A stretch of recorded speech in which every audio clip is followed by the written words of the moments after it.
आई हम मंच की शुरुआत वहीं से करने चलना जिस प्रांगण में खड़े हैं।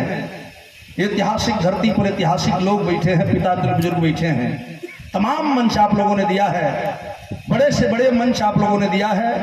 आज भी इस तरह से प्यार देकर आप बैठे हैं, इसलिए ये हरिंदर हमारे कुछ गावे के मन करता गाई गाओ भैया, आवा हो बजावा हो।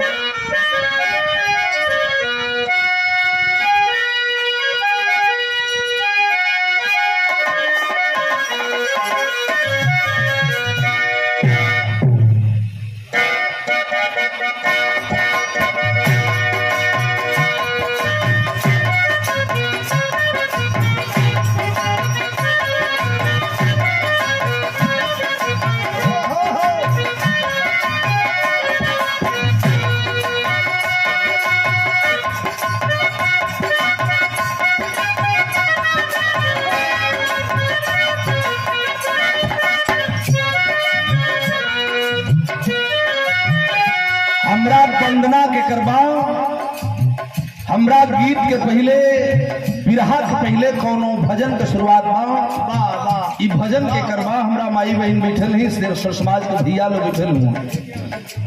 बहुत बहुत अभिनंदन करते हैं अपने मधुबन की धरती से आए हुए बड़े भाई राज साउंड सर्विस दुबारी बोर्ड मधुबन, हमारे बड़े भैया हैं। बहुत ही सुंदर साउंड है, कहने की जरूरत नहीं है। एक छाप है आप लोगों का, साहनी रेडियो काली चौरा दुबारी और राज साउंड सर्विस दुबारी मोड़ मधुबन। काट छाट से हमसे ना मतलब बा। अब यही क्या कहे तो काट से हमारे ना खर्चा बटी हम ना यो कहीं का सुनला है ना तू। काट चाट से हमसे का मतलब बा, जौन होत बा होखा डालो। आगे आई तो बिरहा में बताई बड़ी नीक चीज लड़का दिलस।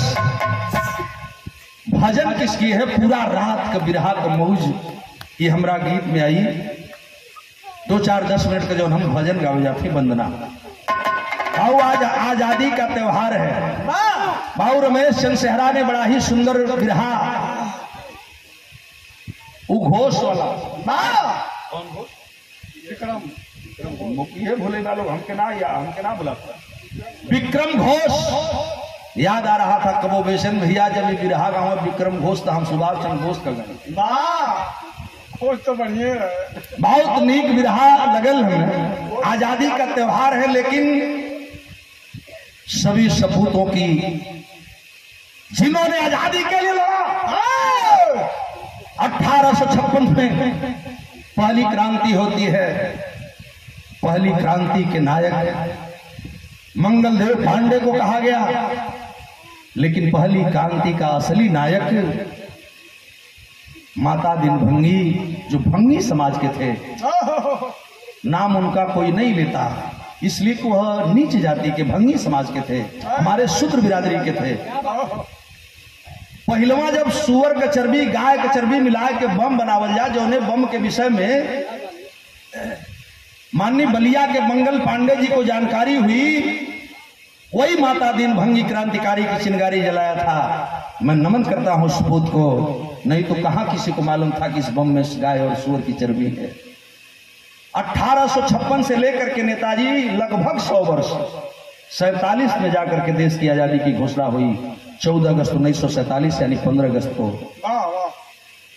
तो तमाम सपूतों का बलिदान है इस तिरंगे झंडे के नीचे, लेकिन रमेश सगरी सपूतन का बलिदान एक तरफ, हम जेकर वंदना गावे जाती ओकर बलिदान एक तरफ। केकर भजन में आवत है हवा नारा पुकारा।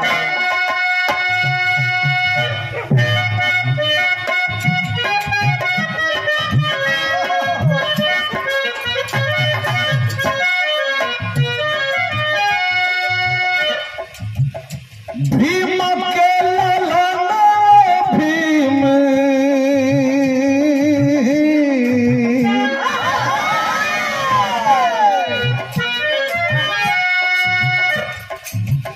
भीम के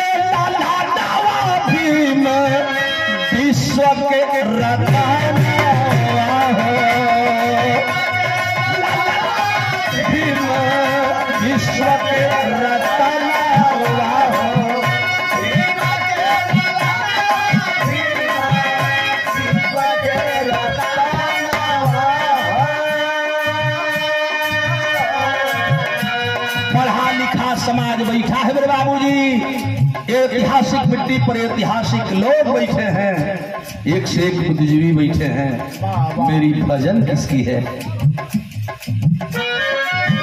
गौरी शंकराचार्य अगर माइक पे बोल रहा है और वो भी पूरी रात बोलने के लिए तैयार रहता है, 1000, 500, 200 और लाखों की भीड़ में हम बोलते हैं, तो आइए उस पुरुष की तरफ आपको ले चलते हैं। वंदना किसकी है मैं बता रहा था।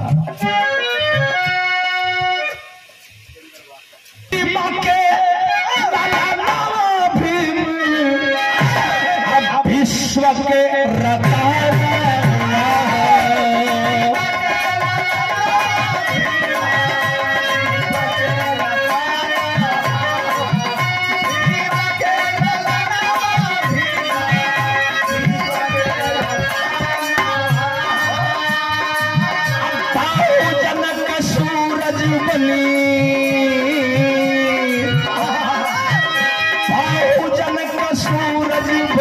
सुगना अइल हो, बाहुजन का सूरज बने।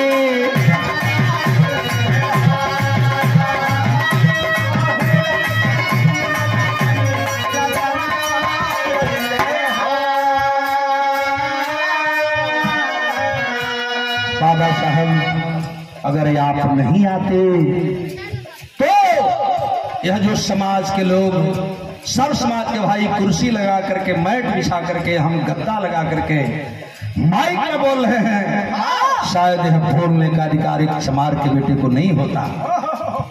यहाँ सब समाज के भाई बैठे हुए केवल हम बात करी, आपका जन्म होता है और आपने हमको बोलने का, चलने का, पढ़ने का, लिखने का, पानी पीने का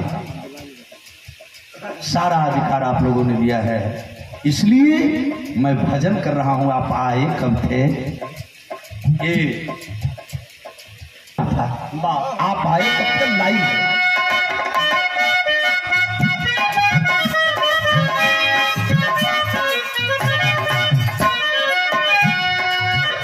पूरा दिन में जियत रहल,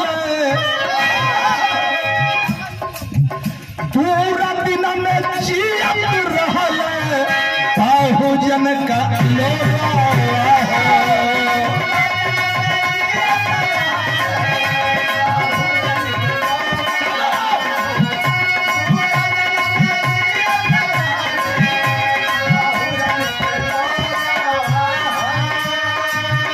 छुआछूत ऊंच नीचे, छुआछूत ऊंच नीचे घेरल रहल,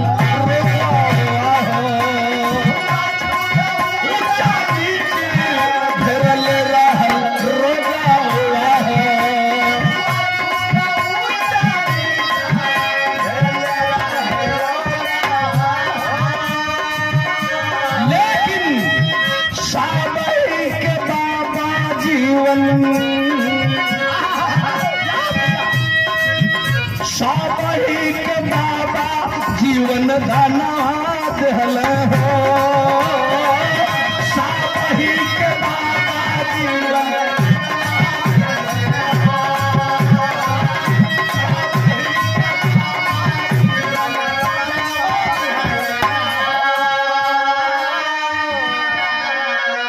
जिस समाज में, जिस देश के अंदर आज हम आजादी का पर्व मना रहे हैं, बड़ा ही उमंग में है, खुशी है, झूम रहे हैं हम, लेकिन हम दलितों को आजादी कैसी? देश आजाद हुआ बाबा साहब, आपका संविधान लागू हुआ, देश में चल रहा है जी, लेकिन जो आपने कहा था कि संविधान तो विश्व में सबसे अच्छा है, लेकिन संविधान को चलाने वाले लोग जब अच्छे होंगे तब जाकर के संविधान अच्छा साबित होगा। आज आपके संविधान पर हमला किया जा रहा है, नियम कानून अनुच्छेद बदले जा रहे हैं, शिक्षा को महंगाई करके इस गरीब के बच्चों को पढ़ने से रोका जा रहा है, लेकिन आप फिर आओगे ऐसी उम्मीद लिए यह समाज आपका इंतजार कर रहा है। जहिया मनई से मनई घिनात रहले पंचो, जौने पोखरा में सुअर पानी पी सके, गदहा पानी पी सके, भैंसा पानी पी सके, वो पोखरा के किनारे से आदमी को भी गुजरने की इजाजत नहीं थी। आदमी के ऊपर आदमी का अगर परछाई लग जा तो आदमी जाके गंगा में 5 बेर डुबकी लगावा तब पवित्र होगा प्रधान जी, तब अपना के लोग बुझा कि अब हम पवित्र होते हैं। ऐसा युग था। ऐसे में 14 अप्रैल 1891 को माता भीमाबाई की गोद में रामजी सतपाल महाराज के बेटे के रूप में आपका जन्म होता है। हिंदुस्तान से लेकर के विदेशों तक आपने पढ़ा। बड़ौदा राजा की सहायता से, सयाजी गायकवाड़ महाराज की सहायता से आप विदेशों तक शिक्षा ग्रहण किए, लेकिन आपको भी तब भुगतना पड़ा, जाति दंश झेलना पड़ा। ऐसे में भी जो आपको व्यथा थी, जब पता चली समाज की, तो आप एक नहीं 32 डिग्रियां लेकर के जब भारत आते हैं तो इस समाज के लिए आपकी नींद आनी ही दुश्वार हो गई। इसलिए लाइन कवि जी बंदना में लिखत हूं,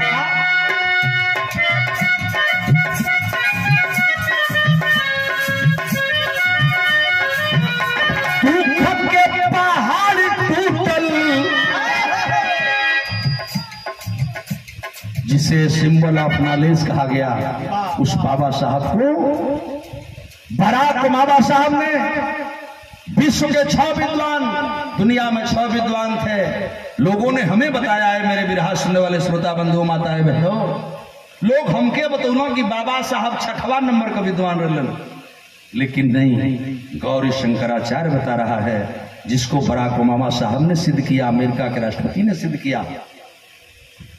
300 वर्षों का अध्ययन किया गया और उन्होंने सिद्ध किया कि नहीं, बाबा साहब 6ठे नंबर के विद्वान नहीं थे, बल्कि दुनिया में 6वें को विद्वान रहलन।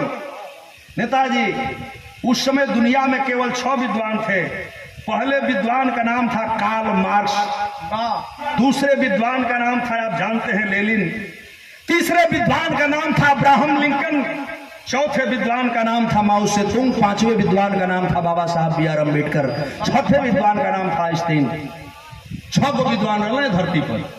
आज जब गणना कल गई तो एने से गिनबा तो 1 2 3 4 5 6, एने से गिनबा तो 1 2 3 5 6, तो 6वां पर बाबा साहब के बता दिया गई। लेकिन नहीं, बराक ओबामा ने सिद्ध किया कि चमार और शूद्र का महार का बेटा 6ठा नहीं, बल्कि दुनिया में अगर सबसे बड़ा विद्वान कोई था तो बाबा साहब बी आर अम्बेडकर थे।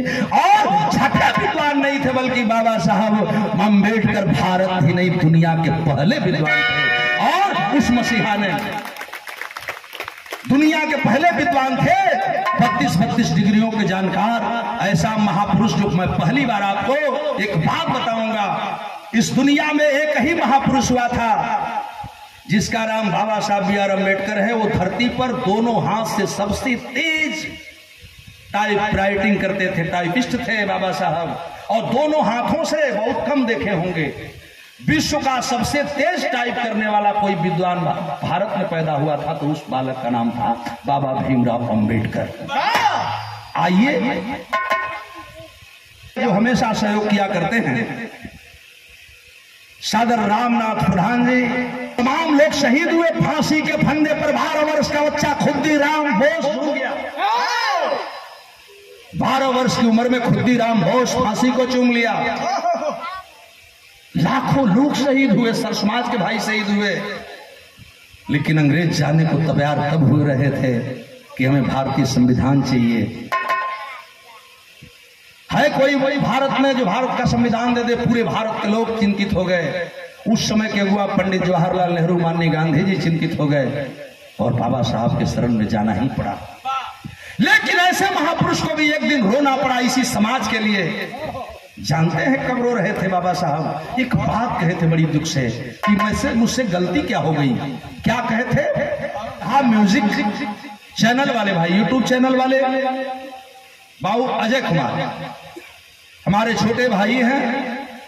वैसे आप तो जुड़ले हवा हमारे व्हाट्सएप फेसबुक से, तमाम ज्यादा लोग चैनल वाले भाई यहाँ देख रहे हैं, हम रिकॉर्डिंग भी कर रहे हैं।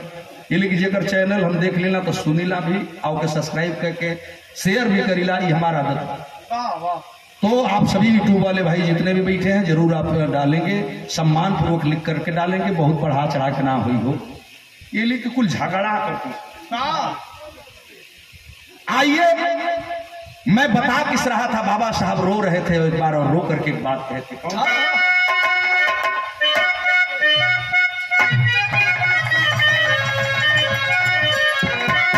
कि दुख का पहाड़ टूटल अब पूरा परिवार छूटल,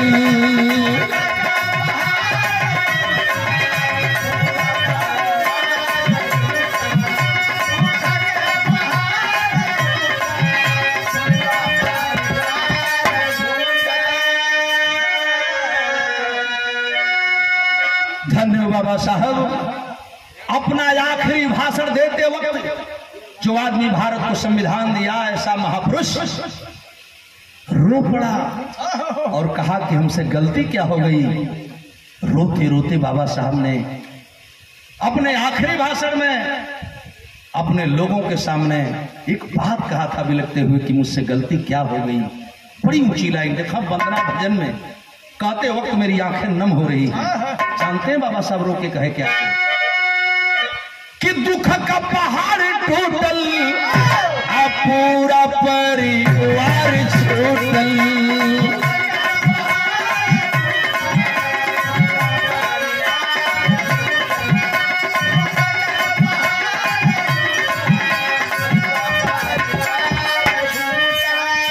कावने कराना हमसे,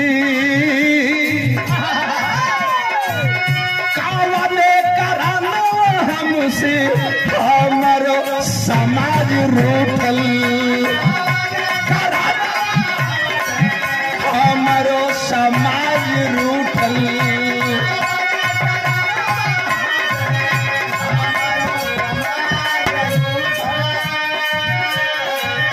बबुआ राज रतन नहीं, बबुआ राज रतन नहीं कफन फूल हो, बबुआ राज रतन नहीं,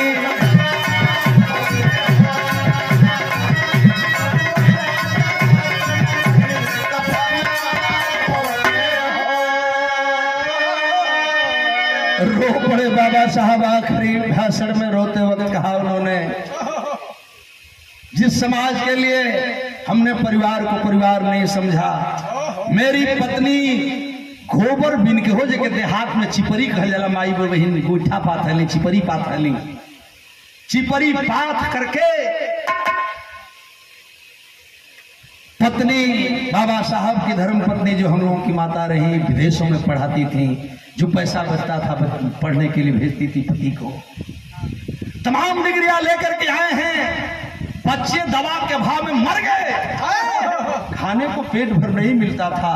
बाबा साहब बिलख पड़े कि जिस समाज के लिए मैंने सब कुछ किया, मेरे बच्चे बिना कफन के दफना दिए गए, ऐसे में भी मुझसे गलती क्या हो गई कि मेरा समाज मुझसे नाराज है। तो अंत में कहते कहते बाबा साहब ने कहा था कि जिस पढ़े लिखे लोगों पर मेरा विश्वास था, जिन पढ़े लिखे लोगों पर मेरा विश्वास था, ऐसे लोग हमें धोखा दिए। इसलिए एक बात आती है, भजन करते हुए हम वंदना के आखिरी तरफ चलते हैं। धन्य है वो महापुरुष जिनकी हम वंदना कर रहे हैं। क्यों वंदना कर रहे हैं? आप महापुरुष हैं, इसलिए वंदना किस लिए कर रहे हैं, एक बात बताने जा रहा हूं।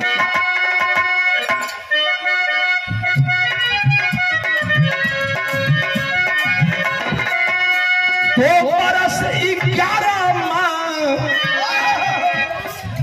आज हम आजादी का पर्व मना रहे हैं। हमारे देश में अपना संविधान लागू है, इसी तरह 15 अगस्त के तरह 26 जनवरी को हम गणतंत्र दिवस मनाते हैं। लेकिन क्यों मनाते हैं, क्यों खुश हैं हम?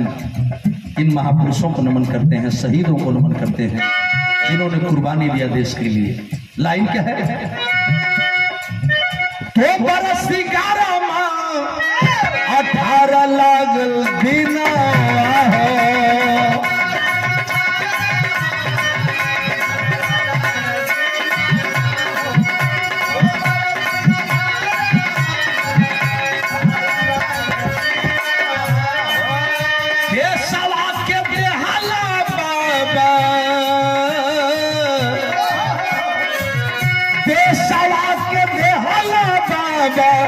सुघर संविधान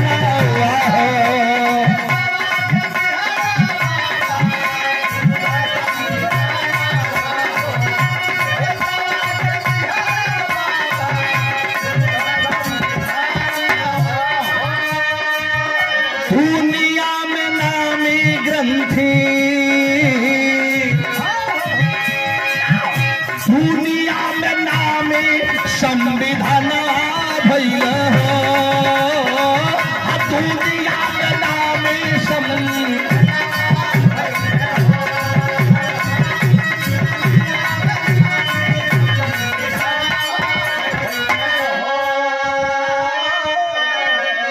उसी संविधान में दिए गए अधिकारों के बदौलत गौरी शंकराचार्य चमार का बेटा पूरी रात भर जहां तक भी रहा है आप लोगों ने जो प्यार दिया है, माइक पर दहाड़ता है बाबा साहब आप नहीं आते तो यह सर समाज के भाई जो कुर्सियों पर बैठे हैं, माई बहन बैठ के बिरहा सुनत ही, सर समाज के भैया लोग बैठल होन, ओहिर भर कुर्मी कहार तेली तमोली बाबू बउवान मुनिया खट्टिक चौहान डोक हरिकार नाऊ धोबी खट्टिक पासी, सर समाज के भैया लोग बैठे हैं।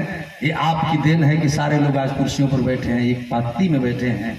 संविधान की देन है, आपके दिए हुए अधिकारों की देन है। इसलिए मैं आपको नमन करता हूं बाबा साहब, आपकी कृपा आप नहीं हो, लेकिन ये समाज आपको ढूंढ रहा है, बहुजन समाज आपको ढूंढ रहा है, सर समाज आपको ढूंढ रहा है, आप ही के पद चिन्हों पर चलने वाले लोग आपको ढूंढ रहे हैं। वंदना के आखिरी कड़ी लगा हरिंदर,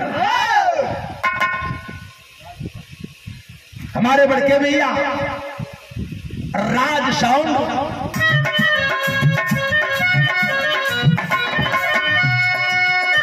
कीर्ति हमारा बाबा युग युग गवाई है।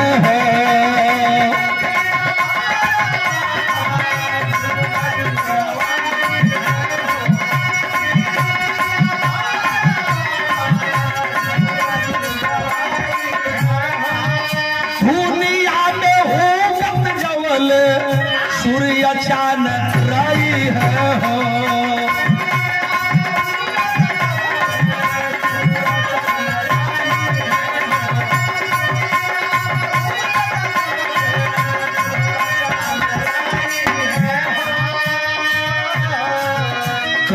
ईश्वर चंद के